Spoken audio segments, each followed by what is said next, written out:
Once again, today is a joyful day in which a precious daughter of God is baptized.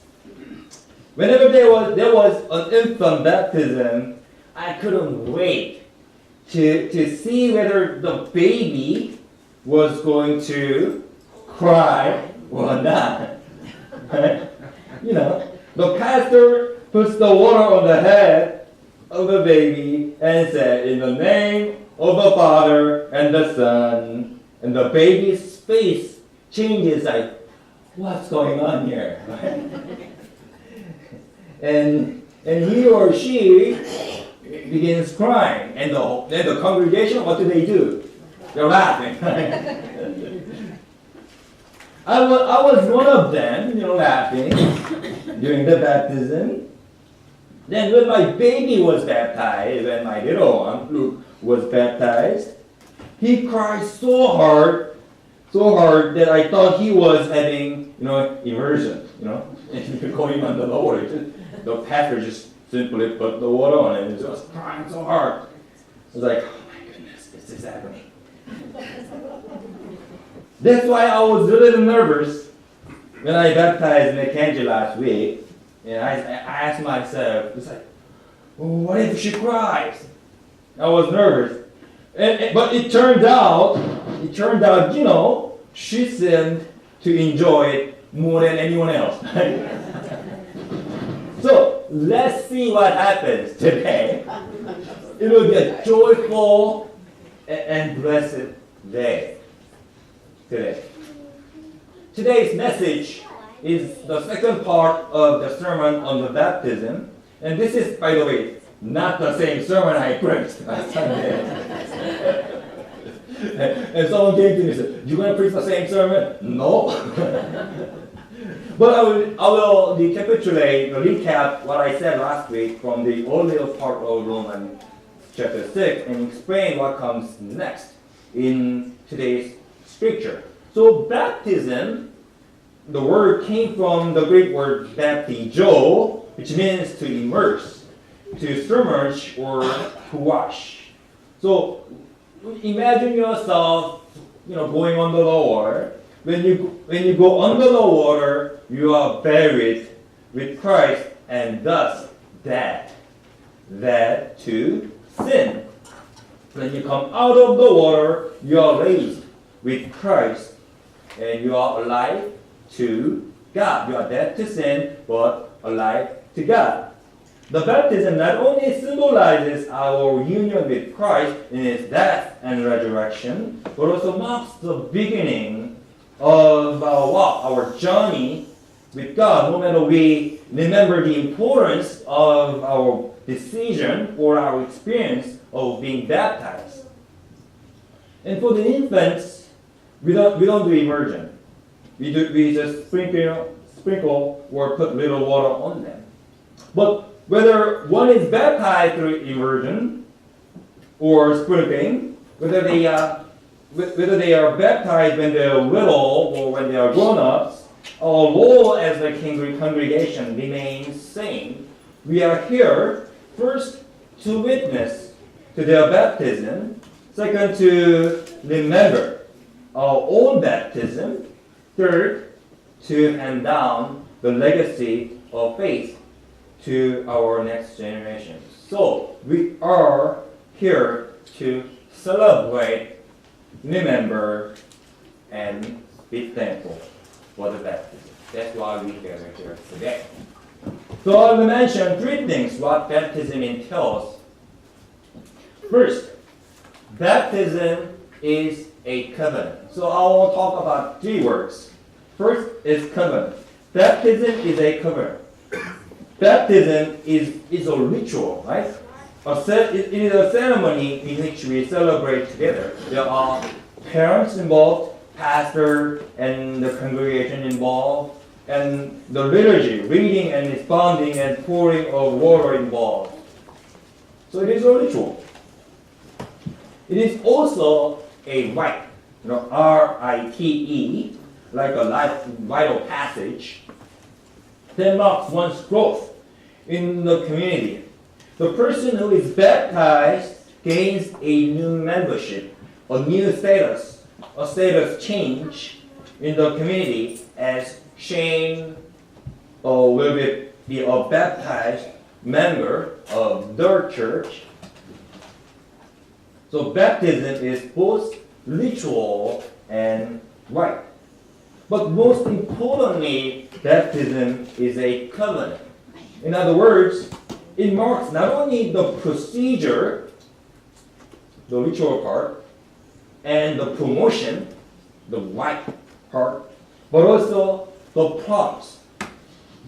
By being baptized, we are introduced to a new relationship, the covenantal relationship with God. And the covenant is mutual. There is no covenant with just one party. The covenant always requires two parties, both parties. It's not one-sided, it's two-sided. Therefore, baptism requires commitment. First one was covenant. Second is commitment. Baptism requires commitment. That is why today's text speaks of where to present our body, not to sin as instrument of wickedness, but to God as instrument of righteousness. There are actions involved after the baptism. We faithfully keep the promise we have made in our baptism, that is to give ourselves to God, holy, righteous, and pure. And I know there is a debate whether one is one saved, then he or she is always saved. So my question to you is, one saved, always saved? Think about it. One saved, always saved? A good Methodist will say no. Because salvation is not just one-time event, but a lifelong process, just like any other covenantal relationships, like, for example, a marriage. I found a lot of similarities between baptism and marriage. See, think about it. There is ritual involved, right? There is a ceremony, and it is a rite, through which you are initiated into and acquire a new status as a husband and wife. And it is a promise. Paul speaks of a change of lordship and mastership for those who are baptized in today's text. For sin will have no dominion over you, since you are not under law but under grace. You are baptized, now your Lord is Christ. Right? That's what baptism entails. You're baptized, your Lord is Christ. You're married, now your Lord is who? Your wife. Right? Your lordship changes. But what if? I'm getting the right thing. But what if, after the wedding ceremony, you go out drinking, hanging out with your friends, and coming home at 2 p.m., trouble, right? Or playing video games until 2 a.m., and not paying attention to the needs of the person you just married to. Then you know what's going to happen, right? Trouble, right? You come home and there will be no food. But more than that, you are in serious trouble. Can we have a wedding ceremony and walk away and live with another person next day? No way. Right? But just like marriage, by getting into this covenantal relationship through baptism, we grow and we mature. Right? We grow and mature this covenant relationship. And it is only possible when we submit ourselves, put ourselves under the supervision and help of others. That's how we grow, right? We need to submit ourselves under the supervision of someone else. Therefore, third and last, baptism introduced you to a community. The first one was covenant. Second, commitment. Third one, what is third one? community. So Paul says, as he concludes today's text, you, having been set free from sin, have become slaves of righteousness. So he talks about the membership that changes in the baptism. We are slaves of righteousness, not slaves of sin anymore. And if this is a conceptual change, a real change is the person who is baptized becomes a member of the church who will love you, care for you, and above all, help you grow. And this new relationship Shane has with Christ will definitely help us grow and mature. The other day, before I got married, I talked to the person whom I was working with in my school's library. So I said, she was a lady. So I said, I'm getting married. I'm getting married and soon, and I'm nervous because I don't know what's going to happen. You know what I mean? If we got married, you're not scared? I was scared. I don't know what's going to happen. I've been single my whole life, and I didn't know how to handle this new person who will be coming into my life, into my private spaces. And Bill, with all good intentions and purposes, who will govern my life,